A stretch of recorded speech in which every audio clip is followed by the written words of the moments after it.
বান্ধবী কেমন হইব তরকারিটা দেখ কেমন হইতাছে? সেই পাঙ্গাস মাছ মানেই আম্মি। পাঙ্গাস মাছ মানে জাতীয়। হ্যালো গাইস, আসসালামু আলাইকুম। কেমন আছেন সবাই? আশা করি সবাই ভালো আছেন। আমি আলহামদুলিল্লাহ অনেক ভালো আছি। আজকে প্রায় 2 বছর পর আমার বান্ধবীর সাথে দেখা। তো বান্ধবী, আমার সাথে দেখা হওয়ার পর তোর ফিলিংসটা কেমন লাগতেছে? আলহামদুলিল্লাহ, আমার ফিলিংস তো গুড। এই জন্যই তো বলছি তোর বেগুন রান্নাটা অনেক মিস করি, তোর হাতের পাঙ্গাস মাছ।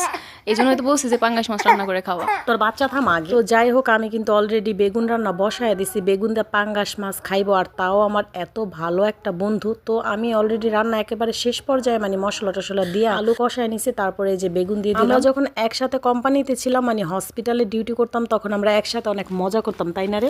আসলে অনেক মজা করতাম আমরা অনেক মিস করি ওই দিনগুলো। তো ওর সাথে আমার দেখা হওয়ার পর ও আমার এই রান্নাটা অনেক বেশি মিস করে। ওই বলে, দোস্ত তুই আমার এই রান্নাটা যেভাবে ওকে একটু রান্না করে খাওয়া। আমি খুব কম সময় নিয়ে ওর কাছে আসছি। আগে আমরা অনেকটা দিন একসাথে ছিলাম, ওই দিনগুলো এখন আমরা অনেক বেশি মিস করি। সাদে কি সুন্দর আড্ডা দিতাম না, অনেক আড্ডা দিতাম, লাইভ করতাম, অনেক অনেক আধা রাত মজা হতো। পর্যন্ত। আমরা অনেক রাত পর্যন্ত আর কি, যখন আমাদের ছুটি থাকতো শুক্রবার তো বৃহস্পতিবার রাত আমরা অনেক আড্ডা দিতাম, লাইভ করতাম টিকটকের সারা রাত মধ্যে, জায়গা থাকতাম। সারা রাত জায়গা থাকতাম। ওই দিনগুলো আমরা হারায়। তো বান্ধবী, জিরা কিন্তু দিয়ে দিছি। হ্যাঁ, জিরা দিলে টেস্ট হবে বেশি। তো দেখেন, কথা বলতে বলতে আমাদের রান্না প্রায় শেষ। এখন তো খাওয়ার পালা। শুরুতে আমি এখানে ভর্তা নিছি। এটা কিসের ভর্তা রে দোস্ত?